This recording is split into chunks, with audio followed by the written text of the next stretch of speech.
Baik, sambil-sambil kita gerakkan tabung, kita sedekah, kita tengok soalan orang bau.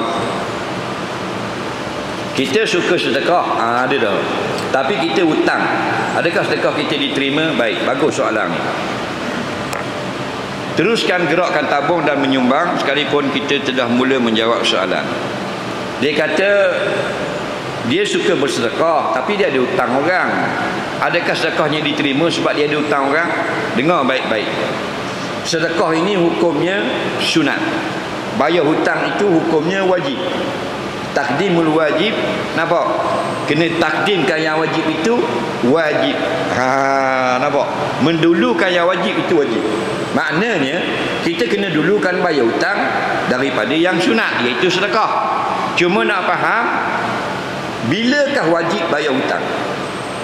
Bilakah sedekah itu haram?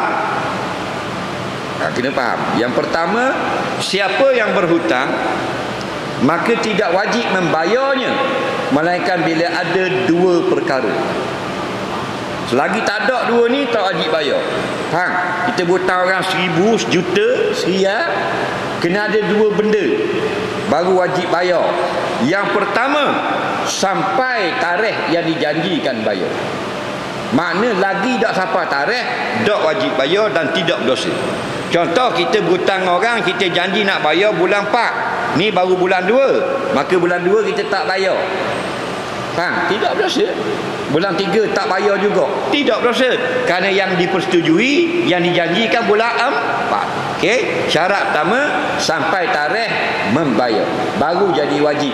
Yang kedua, kita ni masa sampai tarikh membayar, wujud harta, ada harta pada masa itu. Jadi kalau hilang harta, kena rapak, kena samu, apa benda ni, muflis, terbakar dan sebagainya, maka tidak berdosa kita tidak bayar. Jadi zimmah tertangguh kepada masa yang kita mampu. Faham lagi? Jadi sebelum sampai masa wajib membayar, kita bersedekah harus dan dapat pahala. Dan kalau sampai katakan hari ini wajib kita bayar hutang, bolehkah kita sedekah? Boleh, jika harta yang membayar hutang itu sudah cukup dan harta yang untuk sedekah ada lebih. Yang kata diharamkan bersedekah ialah pada sampai hari membayar hutang, tidak cukup kita bayar hutang jika bersedekah, maka haram sedekah. Faham tak? Sesat masalah. Soalan seterusnya, bolehkah ambil wuduk dalam keadaan bogel? Haram atau harus? Bila haramnya, dia ambil wuduk bogel di masjid. Dekat ambil wuduk, tembok lari habis orang. Itu haram lah. Kenapa? Kerana mendedahkan aurat. Taklah ambil dalam rumah. Dalam rumah tertutup, dalam bilik air. Ulama berselisih dalam perkara ini. Ada yang mengatakan haram, ada yang mengatakan harus, ada yang mengatakan makruh. Nampak?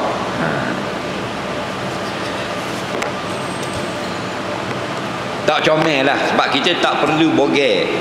Kita perlu bogel mandi junub, kerana nak basuh semua anggota.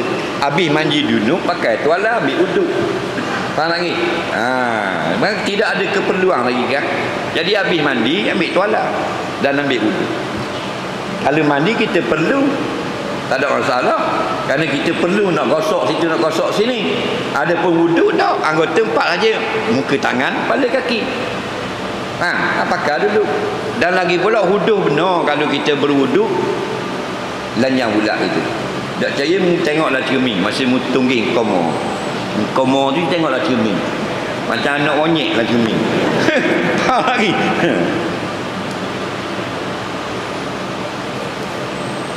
Aurat anak perempuan dengan ayah tiri yang sudah bercerai dengan ibunya. Kita kahwin dengan seorang perempuan yang ada anak. Bila kita simak mak dia, anak menjadi anak tiri. Kita menceraikan mak dia, contoh, atau mak dia mati, kejut tengok mati, maka anak dia itu tetap seperti anak kiri kita sampai kiamat. Maknanya tetap jadi mahram, tak boleh kahwin. Bahkan jika takdirkan masuk syurga keduanya, tidak berkahwin. Sama macam mertua kita ya. Kita kahwin dengan bini kita, mak dia dipanggil ibu mertuaku. kita cerai lah anak ni, contohnya tak ada panjang jodoh, cerai, maka mak tu tetap seperti mertua kita sampai kiamat. Faham? Kita tak bila cerai anak ngemak-mak cerai. Kalau biasa dia atau ikan air dah, atau dah ikan air. Nah, itu silap kita.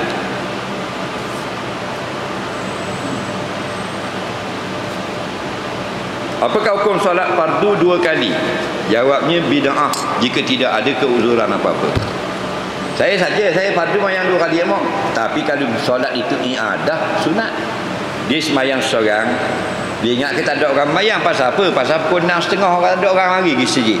Dia semayang seorang subuh. Habis semayang marilah jemaah 6.45. Dia ulang sekali lagi berjemaah. Itu tak apa. Solat yang pertama itu jadi wajib, solat kedua itu jadi sunat atau rupa fardu. Nah,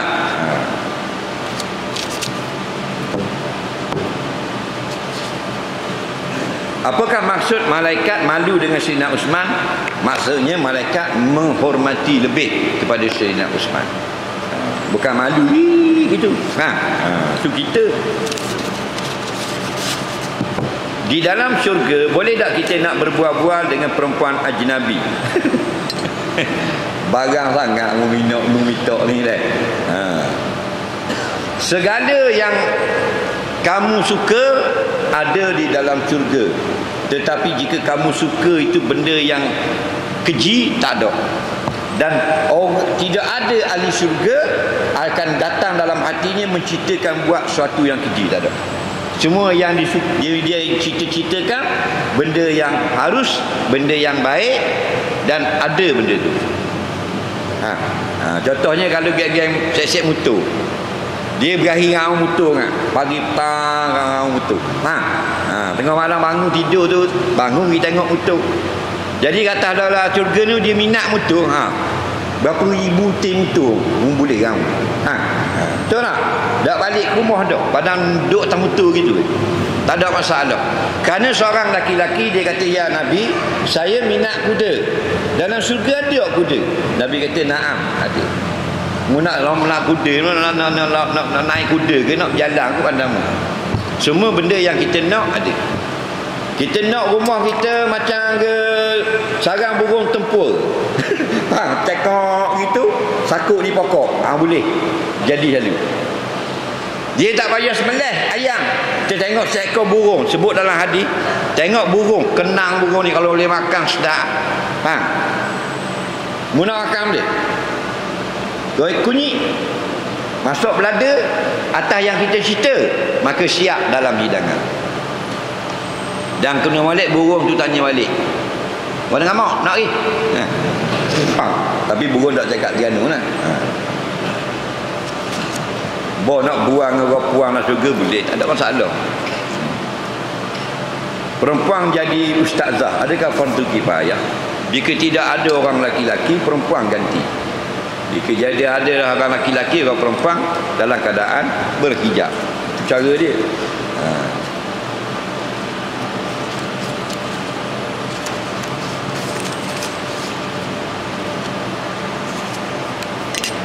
Bolehkah kita solat dalam keadaan tidak memakai pakaian, hanya pakai telekung saja? Maksudnya dia pakai telekung, kain kana saja, selapis. Hukumnya harus, asalkan tutup aurat. Tetapi yang afdal memakai 2 lapis. Orang laki-laki pun gitu juga. Jenis pakai kain pelekat, moleklah pakai 2 lapis. Bila kena najis, lapis yang luar dia pun tanggalkan pelekat, ada lagi seluar di dalam. Nampak? Ataupun kadang-kadang dia tak pakai luar di dalam, pakai kain pelekat saja. Dia duduk tahiyat, orang pun duduk tahiyat, duduk tak kain dia. Orang kain kanan kiri duduk tak kain dia.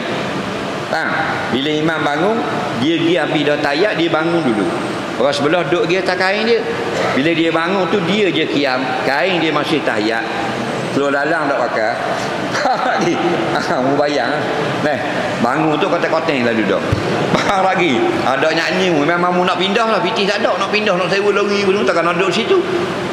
Pasal tu imam berlari pergi tengok CCTV. Nak viral mana tu Facebook.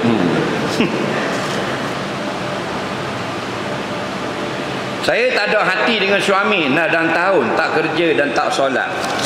Kalau tak ada hati, bersabarlah. InsyaAllah ada kebaikannya. Tapi kalau tidak solat, tak salah. Faham lagi? Kalau kawan Facebook, kita boleh nak remove friend. Faham lagi? Kalau admin tak semayang dalam grup WhatsApp, kita boleh left group. Tapi kalau suami tak semayang, berat. Tidur dengan dia, makan bersama, dan kita akan dijimak oleh orang yang tak semayang. Lebih hina dari iblis. Bakal penduduk ahli neraka Saqar, suami kita. Nampak? Jadi nasihat, suruh semayang, tak jadi apa, minta pasah. Jangan. Kerana keji sangat. Baik kita duduk dengan hayawan, hina sangat. Hayawan tak masuk neraka. Orang tak semayang, musuh Allah. Nah.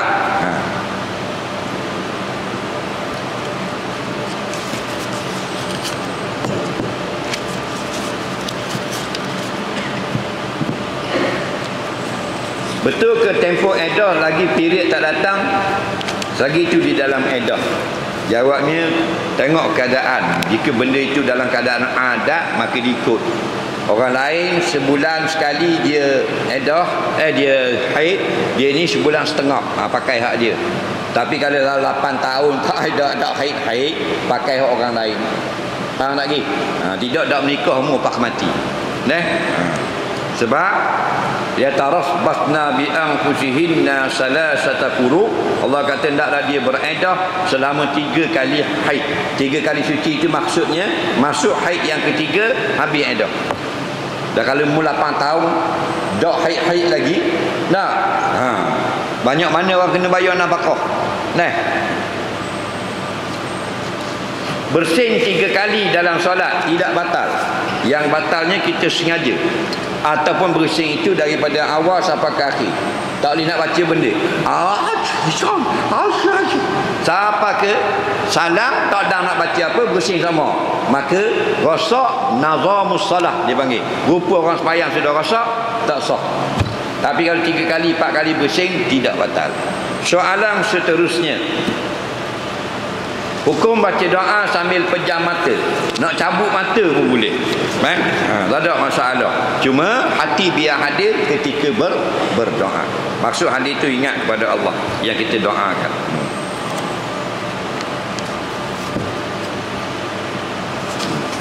Apa sebab Nabi bercerai, 2 orang isteri Nabi? Bila kata apa mau cerai? Habis jodoh. Batu bila kita pergi ke orang nikah, wala takulu bil baqa wal bani, Nabi kata jangan kata begini, semoga kekal ke anak cucu. Kerana itu ucapan orang jahiliah. Kul, katakan barakallahu alaikum, Allah berkati atas kamu kedua, wa jama'a bainakuma bil khair, dan semoga Allah himpunkan kamu berdua dalam kebaikan. Lagi kita dah semoga kekal ke anak cucu, semoga kekal anak cucu. Bab jodoh itu sekejap saja, sekadar yang Allah tulis, yang ditulis dari azali. Lagi jadi ada orang Allah jodohkan semalaman saja bersuami isteri, esok cerai. Ada 3 kali haid, dan ada yang bercerai 3 orang anak, dan ada yang 10 tahun, ada yang cerai mati. Benda lagu itulah. Jadi kalau orang ni cerai, jahat ngak bini aku tak pakai, jangan kata gitu. Walaupun bini pun jahat sungguh, tapi kata habis, tak ada jodoh. Itu yang terbaik. Berapa takbir angkat tangan yang sunat dalam sembahyang? Yang pertama tu sunat, yang terakhir pun sunat. Semua angkat tangan sunat belaka, tak ada yang wajib. Allahu akbar, takbir ihram, angkat tangan sunat. Rakaat Allahu akbar 2 kali sunat. Naik sami Allahu liman hamidah sunat lagi. Bangun daripada tahiyat awal ke rakaat ketiga, Allahu akbar sunat lagi. Semuanya sunat. Yang wajib sebut Allahu akbar pada kali yang pertama, takbiratul ihram. Apakah hukum kongsi gambar scan janin? Janin lah dah. Janin dalam perut bini. Boleh ambil gambar, tetapi jangan dikongsikan bahagian dalaman seseorang. Tak boleh. Dikira aurat kita. Datung kita tunjuk ke orang, ali perut tunjuk ke orang. Jangan. Ini ulama larang.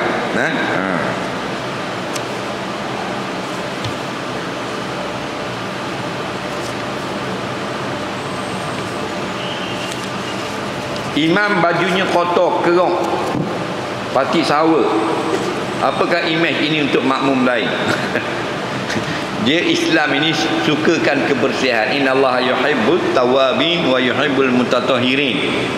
Allah suka orang bertaubat dari dosa, lepas tu kotoran dalaman. Dan Allah suka juga orang yang bersih daripada kotoran luaran. Maknanya lebih bersih lebih baik. Nampak tak? Sebab tu Nabi kata ilbasu min siyabikumul bayad wa kafinu fiha mautakum.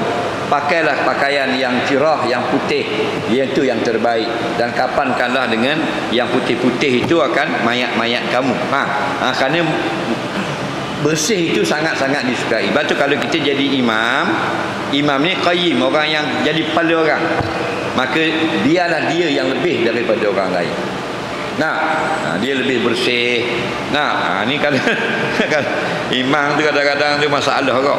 Baju kotor jadi makmum hak was-was dah. Main nak mufarakah saja tengok baju tu imam. Tu imam yang gini pakai jubah putih, pakailah seluar panjang belah dalam. Kerana banyak imam yang pakai jubah putih, dia pakai luar dalam di dalam. Jadi bila dia sujud nampak luar dalam. Kalau baru okey, berlubang-berlubang. Jadi makmum pergi bilang lubang pula. 3 lubang. Malang 2. Jadi tak kocok pula orang. Tak comel. Faham lagi? Dia pakai putih. Dia kalau lalang sujud nampak tak lalang? Betul tak? Tak comel. Kita imam kan? Soalan yang ketiga sebelum akhir.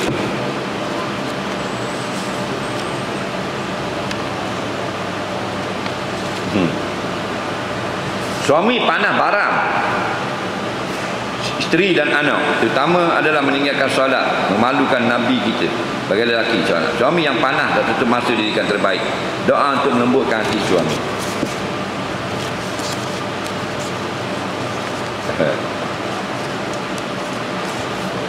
Baik. Suami panah barang. Orang panggil barang sini barang. Barang ni benda apa? Jadi obat dia, kalau kita barang, kita kena amalkan tajdid wudu. Maknanya sentiasa memperbaharui wudu. Jangan wudu nak semayang. Wudu kita lah jelek mata sampai ke tidur. Kawan saya pun siapa dah ni?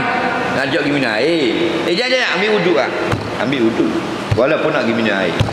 Ambil wudu nak pergi pasar. Kita anggap nak buat ibadat. Maka siapa yang sentiasa dibasuh muka dan tubuhnya dengan wudu, mudah hilang penyakit barang. Dan Nabi kata lagi, sebab apa? Sebab wudu itu air, dan barang itu daripada syaitan. Syaitan daripada api. Lepas tu Nabi kata kalau orang yang mengamuk nak marah, merah orang tekak je, api neraka asal. Dan pada hadis yang lain, jikalau dia sedang berdiri, mari barang duduk, maka dia akan tinggal separuh marah dia. Dan kalau tengah duduk, hendaklah dia berbaring, hilang terus marah. Nampak? Lepas tu 2 orang duduk kedai kopi, balah cakap ala balah mulut. Hak ni duduk, hak ni duduk. Dia tak akan jadi bergomor kerana dia tak bangun. Faham lagi? Bila dia bangun ada 50 lagi persen marahnya, jadi komplit 100 bergomornya. Terikut habis meja dia. Faham lagi? Lepas tu Nabi kata tengah berdiri duduk. Tengah duduk nak marah sangat, nak maki, nak ni, berbaring. Lepas tu kalau bos jabat kita ada buat salah apa-apa, dia kata, "Mak, masuk sekarang ke bilik saya." Pecah bur lah. Memang kita buat salah. Boleh bos, tapi bos berbaring dulu. Nak suruh pengarah berbaring, kita masuk dia dah orang nak arah dah. Bila berbaring, dia jadi tak kuat. Faham lagi?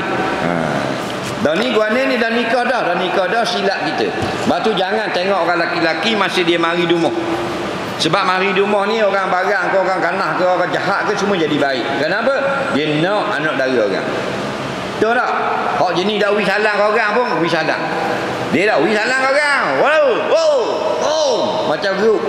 Tapi kalau pergi rumah orang, minta anak orang, wis salam. Salam. Assalamualaikum. Oh, jadi baik dia. Kenapa?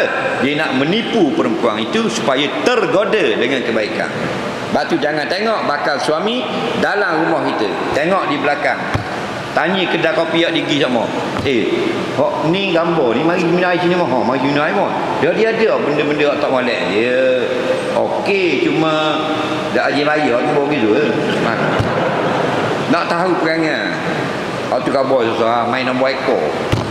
Hok ni kata susah main gang lah apa semua dah. Tu kita nak tahu. Hok ni kata dia okey. Baik dengan orang tapi kan gahi ngamuk. Jadi kita pun Allah gahi ngamuk barang. Pilih dia nak juga biar, nak juga. Nak lah dia. Ini masalah. Orang lelaki pula ingatlah, binimu tu bukan ayam. Faham lagi? Nak marah lebih-lebih sikit-sikit je. Betul tak? Sikit-sikit je. Tak marah langsung jadi bekok kan. Dia jadi jatuh berlubang. Faham tak? Dia hidup dalam marah sikit je. Kerana lebih-lebih pun bini kita dah. Soalan yang kedua sebelum akhir, kami semua penonton live Facebook mengucapkan selamat hari lahir, panjang umur, berkat hidup raya dunia akhirat, terus menabur bakti agama pada umat Islam, dan sentiasa kuat dalam kongsi ilmu agama memperjuangkan yang hak pada kami semua. Amin. Terima kasihlah. Amin ya rabbal alamin. Saya yang sepatutnya mengucapkan terima kasih pada semua orang. Kerana tanpa semua orang kita ni tak mana-mana pun. Jadi cakap seorang ni ngajar seorang macam orang gila. Nampak tak? Jadi ngajar kita, ada orang nada kita ngajar gini, ada orang mari dengar, kita ngajar live, ada orang tengok dalam live. Lepas tu penonton tu sebenarnya mereka yang keberkatan mereka. Lepas tu kita ngajar tengok ramai orang mari tengok, mari hadir ngajar. Ingatlah kalau jadi ustaz jadi apa? Ramai orang mari. Orang lain 2-30 orang, kita pas 1,000 orang mari. Live apa 10,000. Berkat siapa? Bukan berkat penceramah. Berkat ibu bapa kamu semualah yang melahirkan kamu. Faham lagi? Anak dia boleh datang mengimarahkan masjid. Anak dia boleh duduk tengok dalam live Facebook. Berkat ibu bapa masing-masing. Soalan yang terakhir.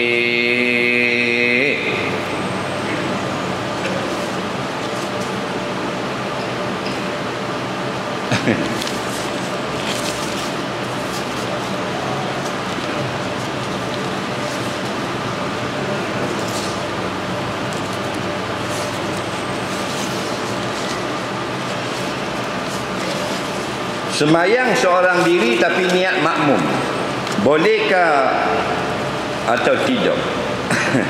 Dia semayang seorang dan dia niat makmum.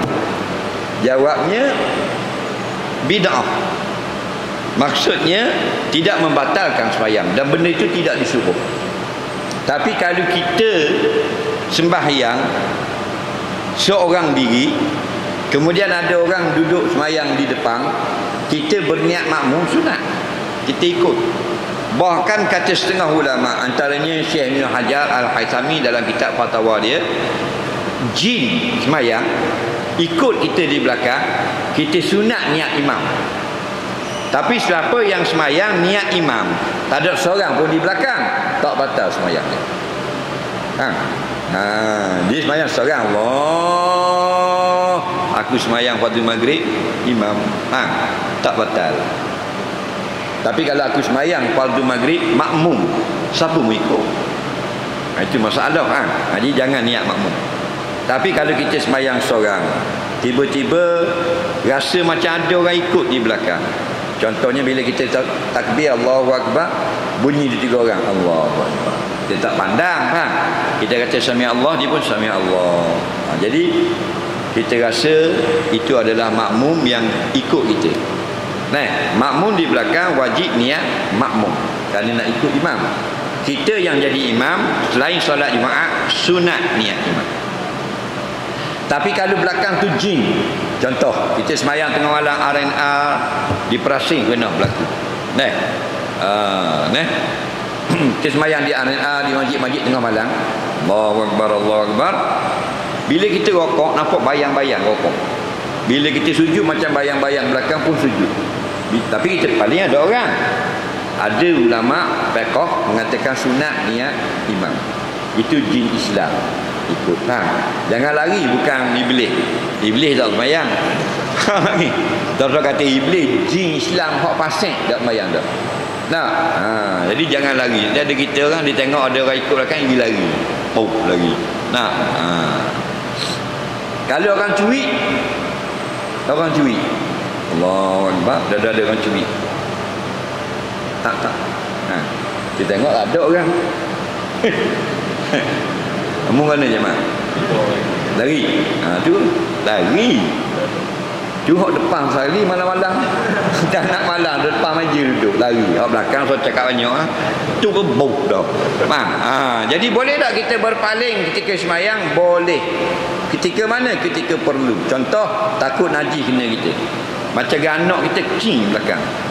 Kita tengah sembahyang, boleh berpaling. Awak? Faham lagi? Atau macam api nak kena ke pakaian kita dan sebagainya. Boleh tengok. Boleh tengok jangan kata batal, tak batal. Yang batal paling ke tubuh-tubuh. Musing.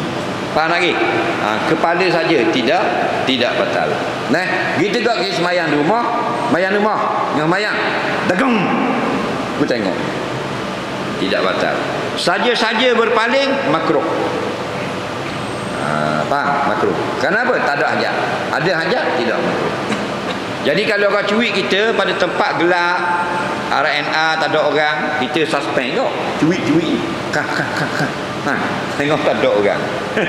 Tak ada orang. Kalau nak lari tak dah lari lah, tapi yang tak usah lari lah. Yang curi tu jin. Jin. Dia nak jadi makmum kau. Nampak tak? Nak jadi makmum. Kemudian kalau ada kita semayang, kita nak curi orang, pastikan ketika penuh saf saja. Jangan curi untuk jadi makmum. Kerana ada orang ni tengok orang semayang, dia pun pergi curi. Itu tidak disuruh. Yang disuruh ialah kita duduk tepi dia dan takbir semayang, ikut dia. Tidak suruh curi. Curi ini hanya berlaku pada masalah kita nak semayang soft penuh. Tak boleh nak pergi penuh belaka. Dan semayang seorang diri di belakang soft makruh. Nabi kata. Nabi tak kata makruh, Nabi kata la ta'i. Jangan ulangi semayang seorang diri. Kata ulama fiqh maksud jangan ulang itu maknanya tak batal, tapi tak molek. Lagu mana? Hendaklah kamu akad takbir dulu. Akad takbir Allahu Akbar dan cuit dia atau tarik. Jangan tarik kuat. Tarik slow. Jadi kita yang ditarik ini sunat undur ke belakang. Dia seorang, kita undur. Nak undur boleh tengok dulu. Lama undur atas dia. Gerung. Undur duduk sebelah. Jangan ni pula masuk. Lagi. Betapa dia. Undur duduk solat berdua. Maka dua orang dikira saf yang sempurna. Wallahu a'lam. Bismillahirrahmanirrahim. Allahumma anfa'na bima 'allamtana, alimna bima yanfa'una. Rabbana zidna 'ilma, Rabbana atina fid dunya hasanatan wa fil akhirati hasanatan wa qina adzabannar. Wa sallallahu sayyidina Muhammadin wa ala alihi wa sahbihi wasallam. Walhamdulillahirabbil alamin. Assalamualaikum warahmatullahi wabarakatuh.